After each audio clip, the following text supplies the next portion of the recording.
raw and nerdy. Hi, everybody. Welcome back to Raw and Nerdy. This is episode number 38. I am Joe the Wigit, and I am joined by my fellow co-hosts, both of them today. It's like Christmas, starting with Mr. Rook. What's up, everybody? Yep, all of us are here. It's been a while since we've all been on at the same time. Well, 2 weeks. That's a long time. Yeah, it's Hasn't too been that long. long. That's too long. It's 14 days and a wake up. And 13 days and a wake we up. are joined by Archon. Yep, and I'm gonna say hello, but not super fast like Joe. I'm gonna say it nice and slow. So I'll just What's up, edit to guys? make it sound fast. And high pitch. We'll make you What's up, sound like a guys? chipmunk. Missed you last week. Sorry I wasn't here. I had a lot going on with Father's Day and everything. Had a lot of really good family time and couldn't make it back in time. So Which is definitely way more important. So we'll never Yeah, I complain about that. I got to spend some good quality time with my kids, and I really, really needed that and really enjoyed it. So I'm Quality back now, time is important.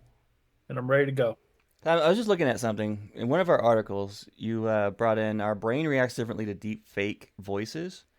Yep. Do you know that we Let do me- the same thing when you're looking at images, and it's very easy to spot?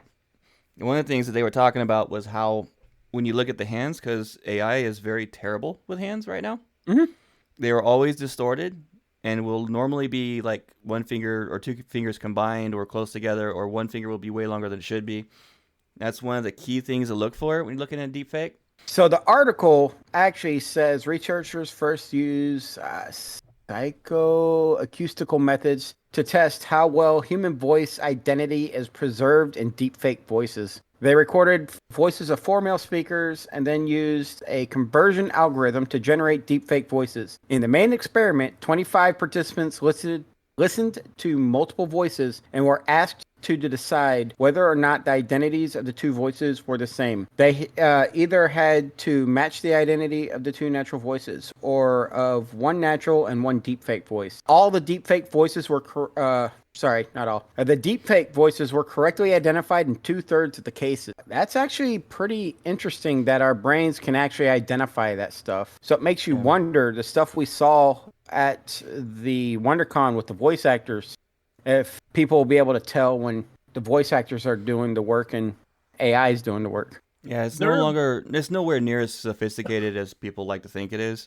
It's good, but there's a lot of things that you look for, even with voices. You can tell by connotation or the tone. But in images, oftentimes these deepfakes that go viral around are really easy to spot. Like there was this one on a flatbed behind a truck, and they had probably hundreds of military servicemen all holding a flag, and yet the trailer had like 22 tires. And there's no way that they would have these men lining this truck bed on the very edge with this truck moving. Every one of them holding a flag, and you can see their hands, and every one of them was distorted, their feet. You just gotta look. So, to finish this article, how our brains reacted differently, the actual brain part of it.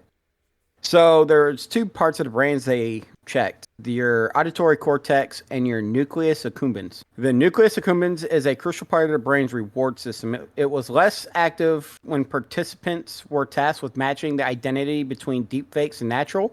In contrast, it was much more active when they were comparing 2 natural voices. So that's pretty cool that they actually scientifically saw people can figure that out.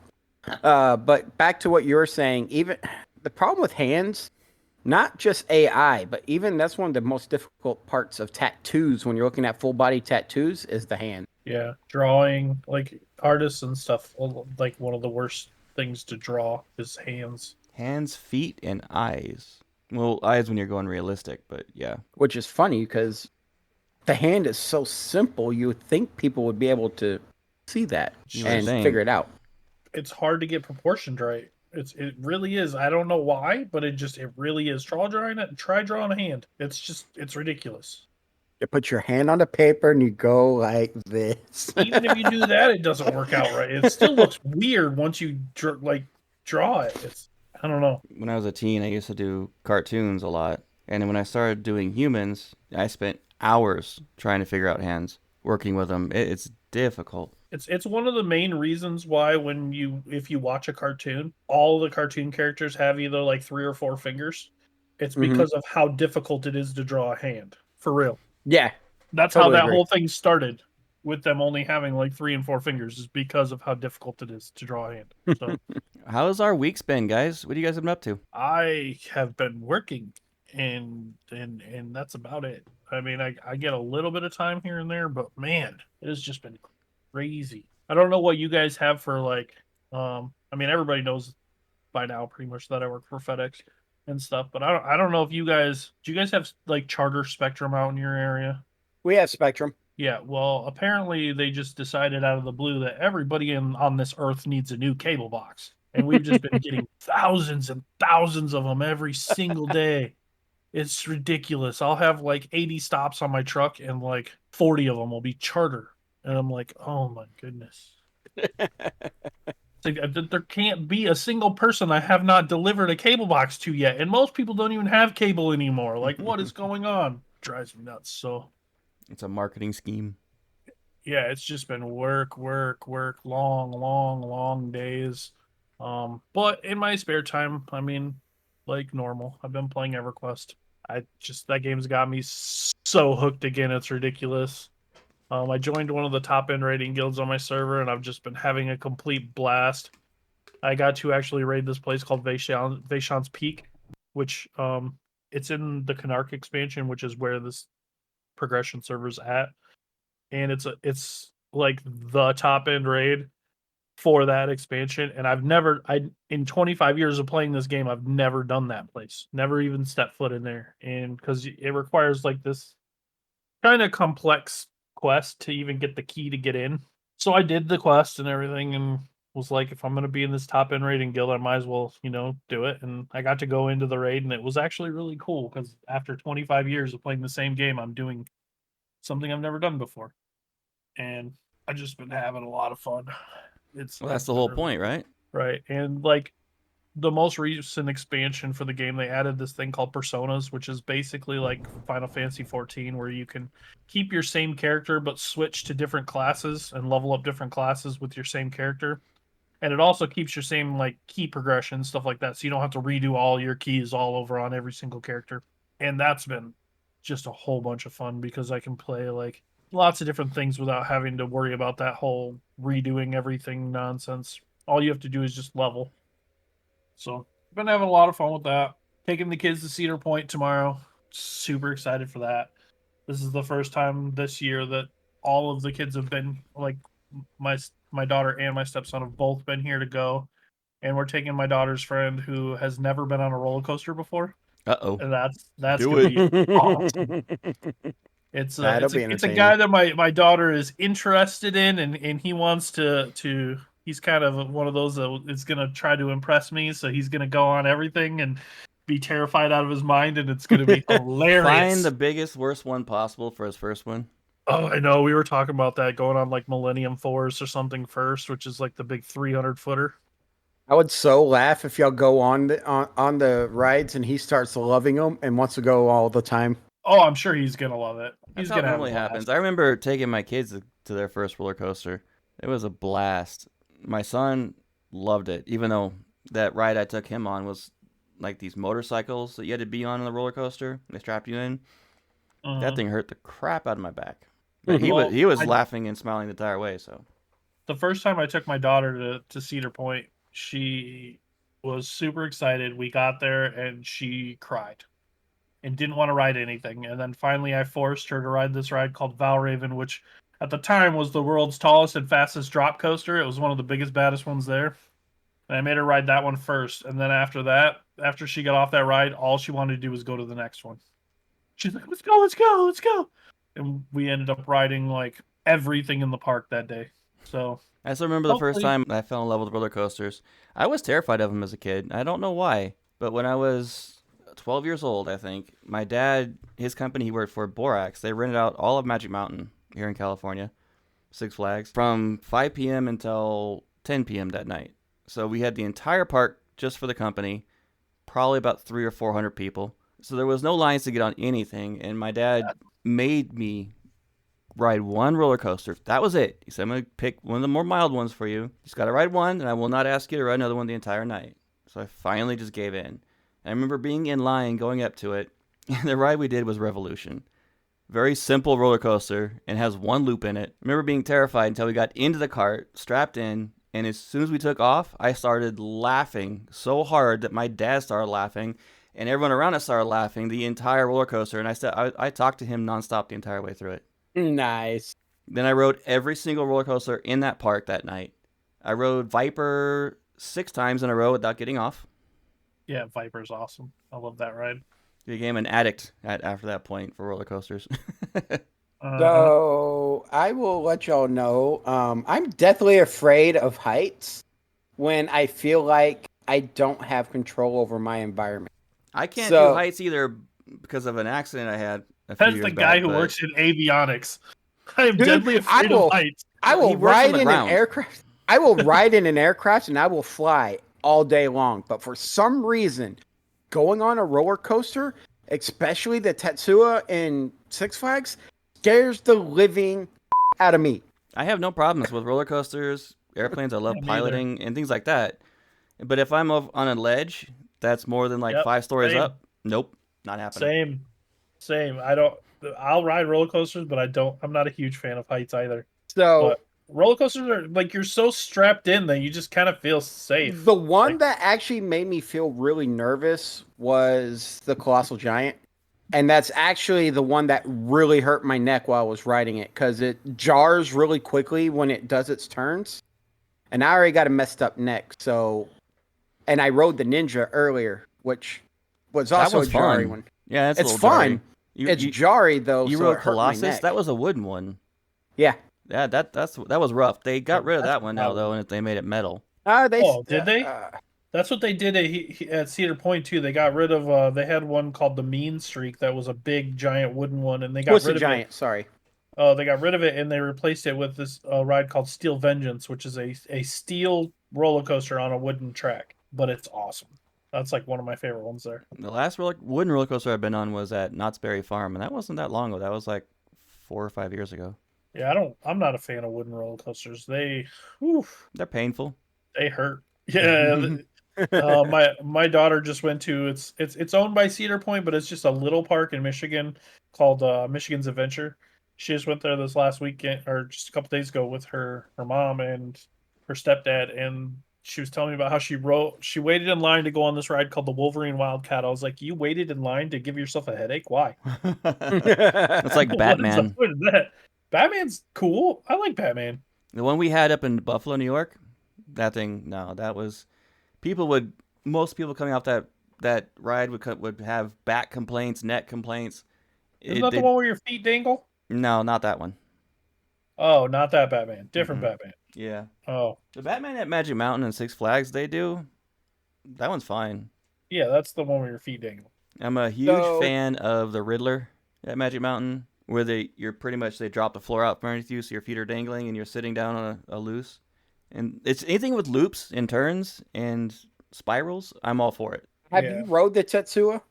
It's the one where when you get on it, you're sitting and then it raises you back. Oh yeah. That's the first one that ever knocked me out. I love that one. I actually got knocked out during that ride. That one scares the shit out of me though, because because it goes up high, and when you're looking down, you just see everything. The view's great, but every time I look down, I think, what if this thing breaks while I'm in here?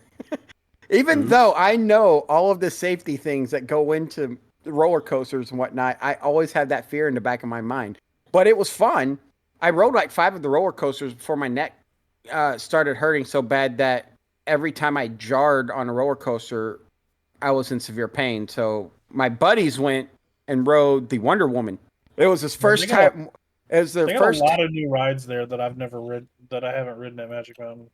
So the Wonder Woman is a center of the rail ride where it's one person per cart, and you're center of the rail, and the harness flexes a little bit, so you do feel like it's going to break when you go down at times. But they said it was really fun. It's just jerks really hard, and that's the only reason why I stopped riding roller coasters that day. So I need to go back. They had this one roller coaster. They got rid of it that they used to have at Cedar Point. It's called the Mantis. That was probably the only roller coaster I've ever seen that was the worst design I've ever heard of. and it's one where you stand up, and there's this little thing that you can kind of like rest on and sit a little bit on, but you're standing through the whole roller coaster, right? And it's got the shoulder straps that come over, but you have this little thing between your legs, and every time you go around a corner or do a quick drop or whatever, yeah, it's not comfortable for men. Let's just say that. I rode it one time. I would have Yeah. never rode it again. I'm so glad they got rid of that thing. Magic Mountain does have one of my favorite roller coasters I rode on. It's what's the name of that show? West know, you Coast tell me. Custom sponsored, Oh, okay, and it's yeah, a yeah. racing theme one. See, that one I So- haven't been to. Because last time I went was just before that one opened up. It's awesome because two carts are going at the same time. You get on the cart, and then the other cart comes up beside you, and y'all launch out, and you're doing all these twists and banks and stuff around each other. And then you come up and stop while the other cart loads up a new group, and then y'all shoot out again. And it's like y'all are racing, and it's really cool. I actually enjoyed that one. Yeah, there's one that I'm interested in trying at Magic Mountain. What is it? It's called like the X or whatever. Yeah. One that's got like the Oh! zipper type carts that turn on the side while you're going on the roller coaster. Yeah, That I know one- which one you're talking about. I never really liked the zipper as a kid, but that actually seems kind of cool to me. That Because, thing, like, I would- went. Go ahead. That was one of the crotch killers. I would Any roller coaster wait- that is any pressure down there, I can't do. So the last time we went, the hydraulics weren't as stiff as they should be, so it was more of a bouncy feeling inside the thing. But they said they still enjoyed it. It went faster than they were expecting, though. I think next time I go to Magic Mountain, I'm gonna wear a cup. They actually had this one ride last year when I went to Branson, Missouri, and went to Silver Dollar City. They had this one ride there that was one of the coolest concepts I've ever seen for a roller coaster. You're sitting in this, like, it's almost like a circular thing. It's all open. Like, you're looking at the people in front of you in like a circle almost. Mm-hmm. There's like two people on one side, two people on one side, two people on one side, two people on one side type of thing, like a circle, all right? And then throughout the whole, you're going down this track and doing loops and doing all this like you would like a normal roller coaster, except the cart you're sitting in, looking at each other, is spinning in a big circle while it's going along the track. It's called Time Traveler. It's really cool. I actually really enjoyed that ride. My daughter and I got off it, and we just looked at each other. We're like, that was wicked cool. I like the rides like that, where when you get off, you're just like, that was awesome. We need to do that one again, because that just the whole experience was really cool. I had an idea for a roller coaster, but it'd be a very, very expensive roller coaster. Oh gosh. You know how roller coasters are constantly moving about up and down, and it can make you feel like you're actually, if it's done right, make it look like you're dogfighting somebody. So imagine if you're in a full canopy with a video screen and you're on a roller coaster and the screen is showing you in the cockpit of, say, a World War II fighter or something, and you're dogfighting. The video is you dogfighting while Can't the see the roller track. coaster's going around. Yeah. That would actually be really cool. Interesting, To me. actually. Yeah, that would be All right. kind of cool. So, what else you been up to, Archon? Other than that, I mean, I've still been listening to my Wheel of Time books. I'm either on book 11 or 12. I think I'm on 12. I think it's 12 now. But I know it's starting to feel like it's coming to a close. Everything's heading toward an end. So it's starting to get a little bittersweet. Like I know it's gonna end, but I can feel it coming fairly soon, and that makes me sad because I've gotten really into this series now, so I don't want it to end. But All good things come to an end. Well, not all good things. So you said but how long when it comes are to these like books? media, it does. Like 30, 40 hours? each book ranges anywhere from about 25 to 40 hours, and So I'm on 12, and there's still 2 left. You're working so much, you're flying through these books. About 400 hours worth. Yeah, that tells you you're working too much, sir. Because and because I've been waiting, I'm about to get my last token to get the 14th book. I didn't want to like go through them too fast because I didn't want to run out of books and not be able to get my next one yet. So I've been like slowly going through this book. I've only actually been listening to it like maybe 3 to 4 hours a day when I'm working, and then I'll shut it off and just like put on music or something for the rest of my shift because I don't want to get through it too fast. But Makes sense. yeah, I could easily be done with this one and halfway through the next one already, but I want to get that last token first just to make sure. If you Still wish run I out could of give you books, some. I have 3 credits still. I got like 11. It's Yeah. just I'll give you my account information. I have about 300 books you can choose from. Oh, nice. There we go. Or I'm if gonna you need want another good series. Got another big, long, good series that I can listen to? Several. Critical Role. Nah. It's a long series. Now, some of the things they do in Critical Role are hilarious. Mm-hmm. Makes me laugh. When you get a bunch What? of really talented voice actors all doing a D&D campaign, yeah. Well, yeah, that's my technically 2 weeks in a nutshell. I was in San Diego all week and really busy, so I didn't get too much to do, but I did play Hearthstone with Rook a bit and played some Starfield here and there, which was always a blast, but you can hear that on the other show, Starfield Raw. And I'm reading a book, or listening to a book right now, called Heretical Fishing, and one of my favorite series is Beware of Chicken. And I just found out that the Beware of Chicken book 4 comes out in November, and I have to wait flipping forever for it. Yeah, this book sounds just like they were trying to mimic that book, but terribly. It's really, really campy, really cheesy.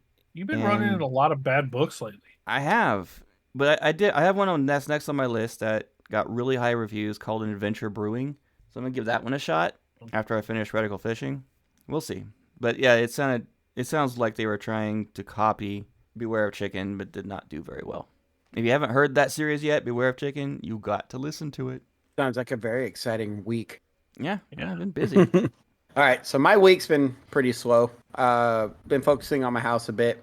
However, been playing a lot of Hearthstone Battlegrounds and Starfield lately, and some baseball, and that's about it. We kicked some butt in baseball today. Yeah, couple of wins. I don't know if we talked about it on the show, but I think we have. But me and Rook play MLB, the show, together, and we tag team on it, which is the best part about it. I do the pitching when it's the two of us playing. Rook does all the fielding, and then we alternate on batting. We work as a team through that entire thing, and we put myself in the game as a pitcher, a starting pitcher. Rook's in there as a left fielder and a Speedy Gonzalez. That guy has stolen 200-something bases. 89. 89, but you're going to get you 200, no problem. We have even Archon in there. He's a first baseman and one of our power hitters. Hitting them dingers. But you were injured when we played today, so we couldn't use you. What? And we You have bruised your wrist. two of Rook's his roommates are on our team. Yeah, I met a lot of players, and a lot of people are going to be like, yeah, it ruins the game. Bite me. I made the game. I'm playing it offline. It is so much fun playing as myself in a position I played in high school. I wasn't starting pitcher, I was closing pitcher, but still. And I was able to make my character pitch just like I used to, just a whole lot faster. A lot faster. Like and he 20 uses all miles the an hour pitches that I faster. pitched when I was in high school and junior high, so. Yeah, it's fun. I actually enjoy it. It's a good way to relax, especially when you're hitting those dingers. And we've been kicking some butt in the last few games, like double-digit scores. Speaking of pitching, remember when we went to David Buster's and I shocked myself? Yeah. Oh, I didn't haven't get to thrown- see that one. Dude, I have not thrown a ball in forever. And Joe wanted to play this pitching game that they had at David Buster's. And I threw a ball dead center down the middle at, what was it, 86, 87 or something like that? It was, it was in the 60s 80s. or 70s. No, it was in the 80s. I clearly remember it was in the 80s because I got 2,000 something points. And I shocked myself that I could even throw that hard still. Hey, there's a pitcher in the MLB that was in his late 40s. Couldn't pitch. His fastest pitch was 72 miles an hour. And he was so successful because it was such a slow fastball that batters didn't know how to react to it. They couldn't hit it. It's just too slow. It makes me want to go out there. I'll try out for, Major League Baseball. I can pitch slow like that guy. Yeah. Venus will like this. I started the Dragonlance Legends trilogy, which starts with the Time of the Twins. The problem I have with this is I'm listening to it. The problem I have with that is that this narrator is horrible. Yeah, that could make or break a book easily. I'm toughing it out. He says the god Paladine. He says his name is Paladin. Sturm Brightblade, his character in the Dragonlance series, he calls him Strum. Immediately realizes his mistake and says Sturm the next time, and then 2 minutes later he calls him Strum again. Oh. He puts no real emotion in some of the conversations, and it annoys me. Oh, I hate that. So one of the biggest gripes I have about like even the Wheel of Time series is it's read by okay. I love Michael Kramer and Kate Redding. I think they do an amazing job on everything that they do. Mm-hmm. But from the start of the series to now we're 12 books in, they're pronouncing things different now than they did before, and that drives me nuts. It's like, come on, guys. You're the same people who have been reading all the books. Why are you pronouncing things different now? Like, just something simple. Like, there's one character at the beginning of the, like, earlier in the series, his name is, they always called him Aram. And now they're calling him Aram. And I'm like, what are you doing? Like, Fine. See, just that's something one of the small like that. that's one of the biggest things I wish some of these narrators would do is actually sit down with the author and go through all the names so they can actually say them right, how the author Oh, expects them to be said. that would be I, so hard with books, especially books like Wheel of Time, where there's literally thousands upon thousands of different names that I've heard over 12 books. That it's just silly.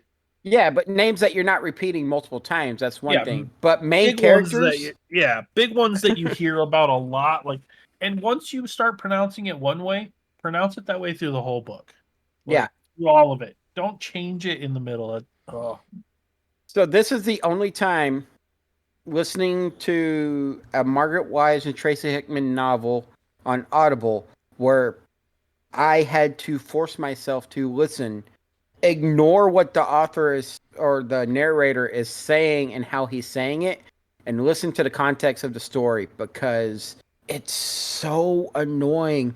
I just wish he would put more emotion or add a little bit more difference between characters' voices because he yeah. doesn't even change their voices much and it all sounds like the same person talking. Yeah, that's one thing I really, really like about Michael Kramer and Kate Redding is they like it's weird that they can't remember how to pronounce somebody's name throughout the book, but yet they'll use the exact same voice for them throughout all the books. And Yeah. the way that they do it is I really like when the voice actor or when the audiobook readers actually do a good job. So It, y'all it know, immerses you more. yeah, y'all know who James Marsden is, right? Yeah. The Cyclops, actor Spike from Angel and Buffy. Oh yeah, that's yeah. not James. Oh, that guy. That Yeah, he is the narrator for the Jim Butcher's Dresden Files novels. He actually does a really good job, and I was actually I can't wait till the next book comes out because I was deeply invested in those novels because of how well he read the books. he actually there's like a Buffy like novel series or whatever that he's a part of and like does the narrating on Oh yeah, him and one of the other characters from the show. that's awesome. I like it when actors actually read it because they can actually change the voices and whatnot fairly well. So back to my week because that was a nice diversion. Um, I saw the new Bad Boys movie and was actually kind of impressed by it. Was it okay? Actually, it was. It, I it was made worried. it was. So I went with a buddy of mine named John. He's pretty critical on what they're doing in movies these days, and he As we actually are. really liked. Yep. And he actually really liked the movie. We were sitting there laughing at many points because it was funny. I just Yeah. wished, I just wished they would have recreated the Chris Rock slap in the movie. Uh, That would have been the most epic troll. is Chris Rock in the movie? No, he's not. Oh, okay. Yeah. Also, in this movie theater, and I think it's in most of the others, the PSA for the movies, all the movies, is the Deadpool and Wolverine PSA where Wolverine's cursing and yelling at you for the phone going off. Yeah, I've seen that one. It made me laugh. And I'm so pumped for that movie. I can't wait. I have an cannot article wait. about that I want to roll into after this. But saw some Star Wars Oreo cookies display and was really mad because they were sold out of the Oreos. They have And them I here heard in Cal City. I just haven't. I'm staying away from the sweet stuff. Target here had the stand, but it looked like they sold out of them. And I absolutely was obsessed with those space Oreos they had. So if they're anything like the space Oreos, oh, I need to stay away from them too. With the I pop was rocks in them. Oh I was yes, they on were so good. I could sit there and just eat a whole thing of them in one sitting, which is awful, absolutely awful. Made me feel like a terrible person, but I did it every time. I was on one of the news article websites for some nerd news, and one of them said Star Wars Oreo cookies, a cookie review. Oh gosh, slow Yeah. news day. Yeah, very Speaking of slow. which, do we have that? Is that in the Star Wars show in the notes? I didn't see. I did not add these cookies, but I did add Acolyte in there. That's what I'm talking about. Star Wars Acolyte. 'Cause Yes. So I have a friend of mine who is very critical on certain aspects of life, and he is very picky when it comes to acting, storytelling, and stuff like that. As many of y'all heard, Star Wars Acolyte is getting bad reviews. It's getting review bombed bad. Yeah. The common feedback is that the writing is dry, the storytelling's dry, the acting isn't that great.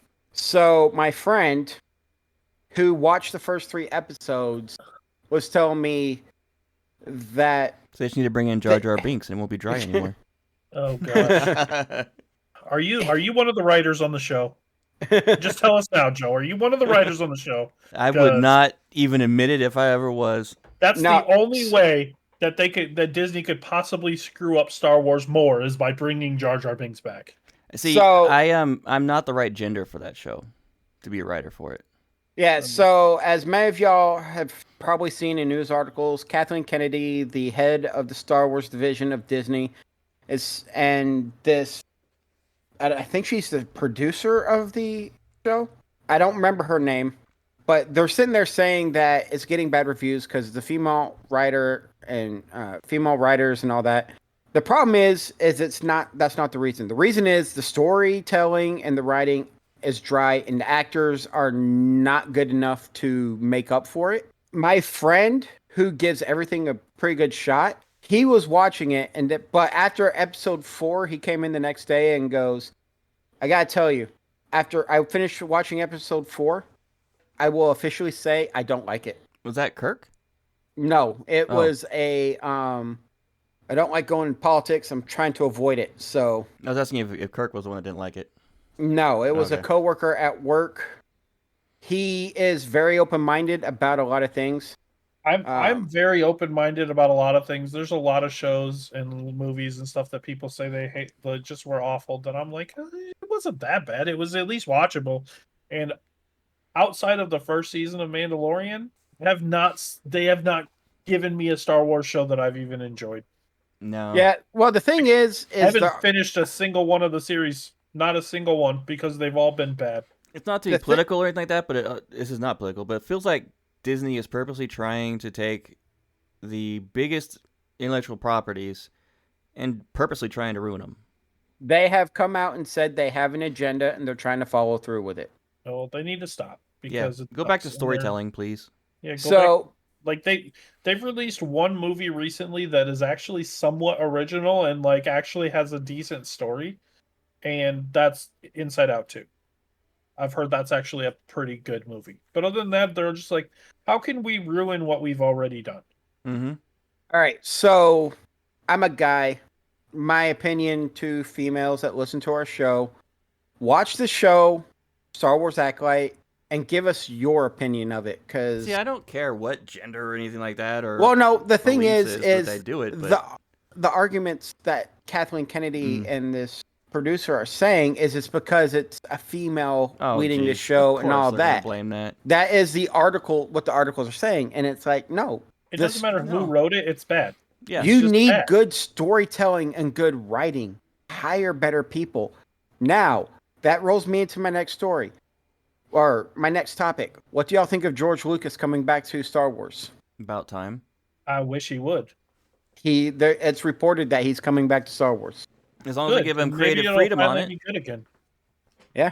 Yeah, they need to bring him back because it's the only way they're going to save the franchise, because what they're doing with it now is just like they took a very big, huge fan base and slapped us in the face. So And they're like, Gave us the middle unlike finger and said, you- "You're gonna like whatever I want you to like." unlike you, I actually did enjoy all 3 seasons of Mandalorian, and I did like Mandalorian. What was it? 2.5 Book of Boba Fett. That episode with Mandalorian in it. see, I liked 1 or 2 episodes. The rest of it, I was Yeah, just the like, end of them, the last see, couple. Boba Fett was one of my favorite characters They in Star ruined Wars, Boba and Fett they with that ruined story. him. They They- took my favorite character and ruined him, and that made me very upset. They rushed. I liked where they were going with it. They should have taken more seasons to get there because they rushed it badly, and I hated that. And it drove me absolutely bonkers that through the first season of Mandalorian, the entire first season, they drove home the point over and over and over that a Mandalorian will never be seen without their helmet. And then they're just like, who cares? The existing lore inside the extended universe, which is now considered Legends canon, actually did have a sect of Mandalorians who actually removed their helmet.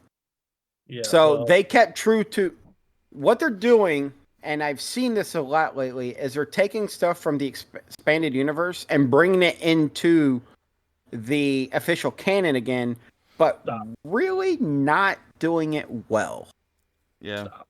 They need to stop. Oh, by the way, season 4 of Mandalorian will now be a movie instead of a TV show. They should bring It's back. going to be the Mandalorian and Grogu. They should bring back.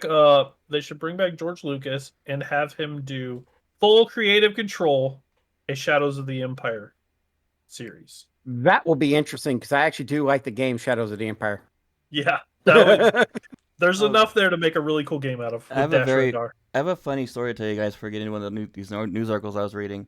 It reminded me of it. When I got to San Diego Tuesday night, I checked into my hotel, and I went for a little walk to go to the gas station to get some water. And I looked up, and they were launching a SpaceX rocket. They have a launch facility in Santa Barbara. And I was looking at that thinking, that has to be their Starlink launch that I was reading about. And I was just watching it go up, took a video of it, and I got to the gas station. There was this lady out there with a guy, and they're like, oh, it's aliens. Oh, my God, we're watching aliens. Oh, man. And I went over there and was like, that's SpaceX. You're watching a rocket launch from Earth? They're going up to put Starlink satellites in. Yeah, that Are you was sure? actually... Well, Tuesday's launches weren't Starlink. They were weather I forecasting. looked it up, and yes, it's confirmed Tuesday night they did launch Starlink internet satellites. Okay. The article I was looking at, I didn't read it all the way through, but I saw it was to improve weather forecast And that for was a Falcon Earth and space. It was a Falcon 9 rocket, so one of the bigger ones, and they had 20 Starlink satellites aboard. Nice. Improved weather forecast. You mean the weathermen are actually going to have to learn how to do their job? And not guess? Well, think about this for a minute. Our weather changes so drastically that they can only predict up to roughly 10 days at most and be somewhat accurate. That's a very loose statement there. They've been actually fairly accurate last winter here in California. When they said it was going to rain, it rained. Yeah, Well, they've okay, actually been getting better. Let's be real here in California. You guys have like what, 2 seasons? Hey, Yeah, pretty much. Sun season and No. rainy We have season. we have summer and slightly less summer. Yeah. No. This past 2 years, we've had summer and really cold winter. Rainy season, yeah. Okay. No. Up in the mountains, they had 20 feet of 65 snow. 65 degrees is not really cold winter. No. We're talking about snow from Well, up the in the mountains Sierras, all the way yeah. down. That's No. in the mountains. That's not Snow from the mountains in between LA and Lancaster all the way up into the border of Palmdale. Cal City, I live in the middle of the desert, and we got down to about 28 degrees for a couple weeks. By the And way, it was staying during about the that. day or at night. Well, that was at night, of course. During the day, probably in the mid-30s. Widget, I still extremely hate you I Wow. love you too. because, all right, so there's a reason why I said that. I bought my house in 2019. Mm-hmm. Widget moved in as my roommate. I went to Afghanistan. Mm-hmm. He asked me if he could host Thanksgiving. Mm-hmm. And Oh, it then snowed that that man, day. and then that bastard sent me pictures of it snowing and then playing in the backyard. We And had to guess what do. has, We and had to guess do what has not happened at my house since then? snowed. We had snow here 2 years ago, but it snowed so bad that we had to push off Thanksgiving one day. We'd do it the day after because no one could get to the house. Yeah. And since I've owned this house, I have not seen snow at my house since then. And it was beautiful, buddy. You should have been there. I was in Afghanistan making money, so I didn't care. But Sounds like you cared. It sounds like you cared a no, lot. actually, I just joke around about it because it's something There's I don't think of. extreme hatred involved. You must have cared. Right? Jeez. That was Also, harsh. It's speaking not of, just hatred; it's extreme hatred. I heard that. I noted that. so also speaking of spaceships, Boeing Starliner finally made it into orbit and to the International Space Station. That's what I was going to get to because of the whole Starlink But now it's thing. not coming home anytime soon until sometime in July because they got to figure out what's wrong with it. Yeah, they've been testing this. I think this is like their third or fourth test of the shuttle. Mm-hmm. Yeah. Oh, this wasn't a test. This wasn't actually launching it to ISS to actually get the plumbing supplies up there and to bring the astronaut home. I know that Boeing had their Starliners did make it. That's the one I'm talking about. Yeah. It's just, After so many issues before it could I was actually referring to launch. SpaceX's version. Oh, that well, they've done. SpaceX has gone up there a few times. Yeah, they've tested their new rocket, not their new shuttle that they're going to be using for the Mars mission. Mm-hmm. And the first time it blew up. The second time it went up and came back in with damage, but it made it. Hey, my favorite line in that article was the vehicle mostly survived launch and reentry. Yeah, Mostly. a few bugs to work out. Honestly, though, SpaceX has been revolutionary in the whole space industry, big time. They're the first ones to actually make their rockets renewable or reusable Mm-hmm. by designing how a landing system for them that works. They can land it even on a barge in the middle of the ocean. So it reduces the cost of space travel dramatically. Yeah. We've had more launches in the last few years than we did in the last 60.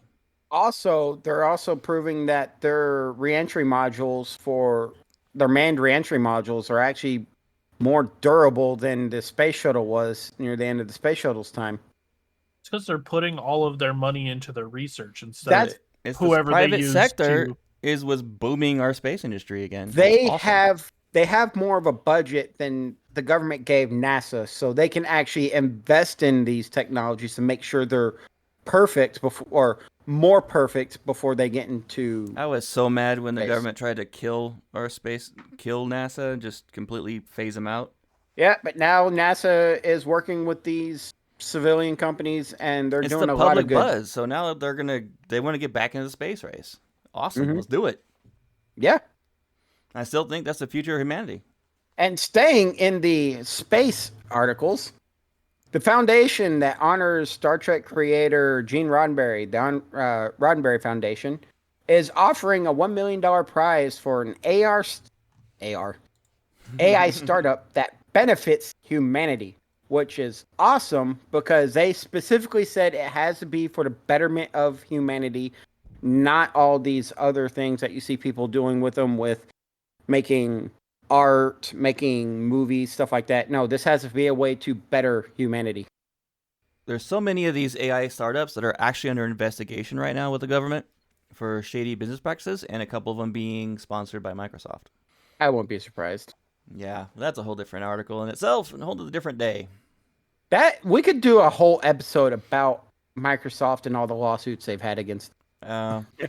The whole AI thing, we've been trying to avoid it, but it's going to be absolutely unavoidable because that's everything's going on right now, and especially in tech, Mm-hmm. unfortunately. But yeah, AI we've has mentioned its on the uses. show, we really need to figure out a way to regulate it severely. Yes, I agree. Adam Savage visits. Okay, Tell me about this one. So Adam Savage, he has his own YouTube channel, website, Tested. Yeah, love that. Yeah, so he visited the workshop of the master Star Wars sculptor Tony McVeigh, and the Yeah. very first picture I saw was the sculpting of Grogu. Yeah, I saw that article too.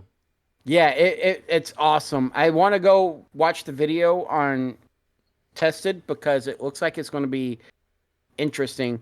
And I love Adam Savage because he actually does all these kind of things and really shows off his building abilities and whatnot. Sounds so familiar. Is that the dude from Mythbusters? The Yeah. redhead. Okay, yeah, that's what I thought. Yeah, he started his after Mythbusters went off air. He started his own YouTube channel called Tested. Did you know that those two guys that did Mythbusters actually hated each other? I did. Yeah. I did. I saw videos about their rivalry and stuff like that. They won't say they hated each other, but they will tell you they won't invite each other to dinner. Yeah. Yes. they had a strong dislike of one another. Yeah, they disliked each other strongly. But they had the thing they had in common. Deep hatred for anybody. The one thing they had in common was their take on myths and all that, and that's what drove them forward. Okay. You heard it first. You heard it first here on this episode. Rook has a deep hatred for Wigit. A deep hatred. I deeply hate you. Years from now, when there's documentaries and they're saying, you know that those guys, deep hatred. So I saw this Corridor Crew one. I read this article too about the Hugh Jackman's arms being CG'd in Deadpool and Wolverine. Oh yeah, so that one looked interesting. So Corridor Crew watched.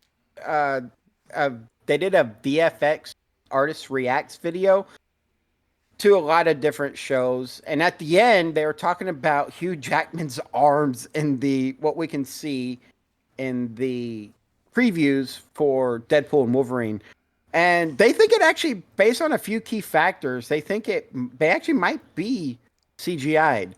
But I don't know because I don't remember his arms being that ripped. Actors get jacked up for movies. I've seen him also gain a lot of weight, lose a lot of weight. I've seen Hugh Jackman get jacked for roles. But I've also seen movies CGI people's faces and bodies to make them more buff than they are, or not have a mustache. Superman. I'm proud to announce I've gone down 10 pounds in the last month from working out. So it's possible. Get that work in there. I'm still a fatty. And you don't pay millions of dollars for a personal trainer. So, I mean... Do it all myself, thank you. Yeah, imagine if you had, personal trainers sitting there watching everything you tried to put in your mouth. I would have my dream body already. Right, exactly. Imagine if all you had to do every day was actually get in shape, instead of having to go drive down to San Diego or drive up to Bakersfield or Merced. All the work I have to do, but you could just sit there and work out all day. Imagine if they made a car that's powered by you running on a treadmill.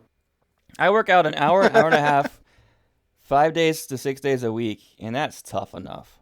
I had a muscle spasm in my right bicep for 3 days when I was in San Diego, and you could see it literally physically just jolting. It nonstop, and it was because I overworked that stupid muscle. Eat more bananas. More potassium. More potassium? Well, I love bananas, so there you go. Well, I unfortunately forgot to go to the gym today. That makes about a year now. About a year now in a row. I'm publicly challenging Archon right now to get in shape with me, to get going on it. High protein, low calorie diet, cut out some sugar, get into that gym. Challenging me? Yes. You can't do that because I can't back down to a public challenge. That's why I'm doing it. For your health. You notice he's not actually challenging me. Because I know you won't do it. I'm challenging Archon. Hey, I'll do it, but I got to get to Texas first. I got enough stress in my life. I'll put that same thing on you in a little bit, couple months. No. But there is a workout. To do something, he won't do it. He'll only do it if we don't want him to do it. If we tell him, you know what? We want you, Rook. We want to see you hit 300, man. Do your best. With diabetes, with heart problems. Challenge accepted. Give me all that pizza.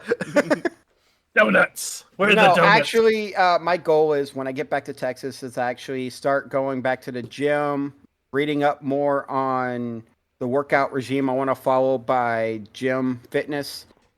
A lot of your new boyfriend? No, Dr. Jim Stepani is an actual... that Jim. You were talking about reading a book, not actually working out. Okay, gotcha. We're on No.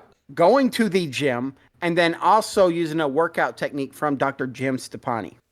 All right. back to the story. One second, really quick though. I had some help from some of our listeners in Discord. I want to thank those guys for that. But you know what you gotta do? Cut out the sugars as much as you can. High lean protein, chicken, turkey, things like that. Less red meat. It sucks. I love red meat with a passion, but and then do your workouts. Do your different muscle groups. 2 muscle groups per day, and rotate it, and constantly just do that. Just get into that mode. Stop right there. All of that sounds awful. That's not what works for me. That all sounds What works for me is I've actually learned what works for me is the structured workout that he actually has that I've actually used and actually worked, but everybody's different. So not everybody can do the same workouts and the same kind of workouts that you do. Most people But what worked best for me was just changing my diet.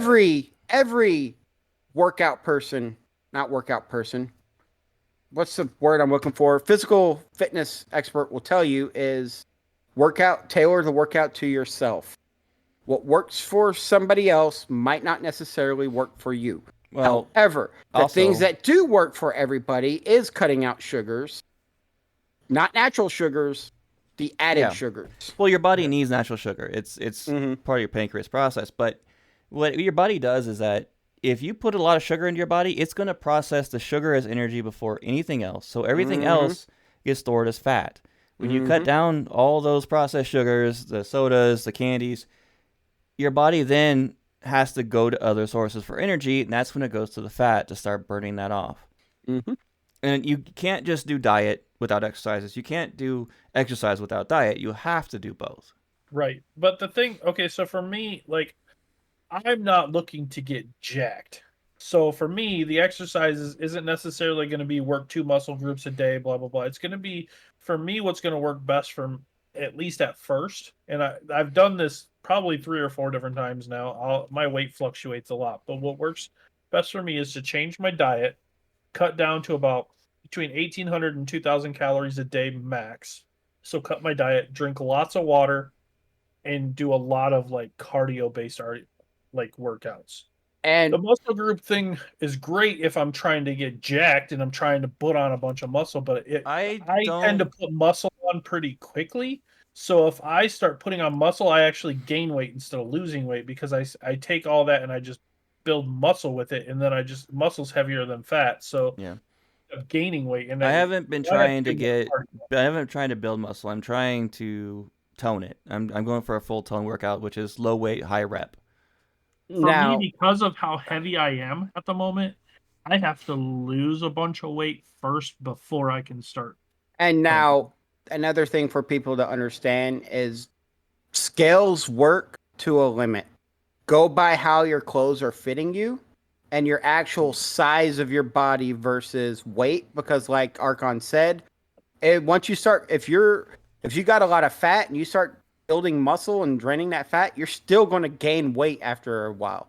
Right. After a little bit, you'll start gaining the weight back, and then you'll lose motivation. But look at how your clothes are fitting. Look at what you look like versus just what the scale says. See, for me, how did we turn into a fitness expert? I don't know. For me personally, I know like when I'm at 260 right now, and I have to lose a bunch of weight before I start trying to tone, because with all the extra weight on me, I end up hurting something if I try and start lifting right now. My target weight right now, I'm going to let everybody know this, is 190. I was 212 a month ago. I'm 202 right now.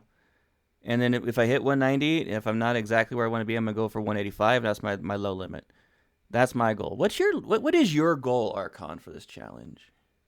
Oh, this is a full-on challenge now, is it? I would say my goal weight that I would like to hit would be like, I would love to hit 199, but I would be happy with 205. That sounds awesome and very doable. Let's do it. That would be healthy for me because I'm about 6 foot. Yeah, I'm 5'10", so like a healthy range for me is between like, I think it's like 185 and 205 is like a healthy range for me. So if I could even get to like the higher range of the healthy range, I would be happy with that. Yeah. But I would love to see the scale below 200. Body mass index is not accurate, And in order for me to be in the healthy range for BMI, that doesn't include muscle mass or anything like that, I have to have no muscle, no fat whatsoever, and I have to be about 160 pounds to be healthy according to BMI, which is dumb. According to Don't do that. BMI, that is way outdated information. BMI has been updated, especially because the military uses BMI. And I was my recently tested ideal, for BMI, and it was the same thing.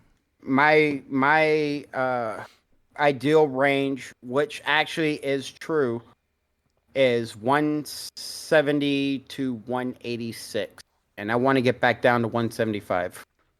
All right, I'm now that we're 5'9", done, so. now that we're done arguing with Wigit, let's go into the Lord of the Rings and D&D. We'll close this out. All right.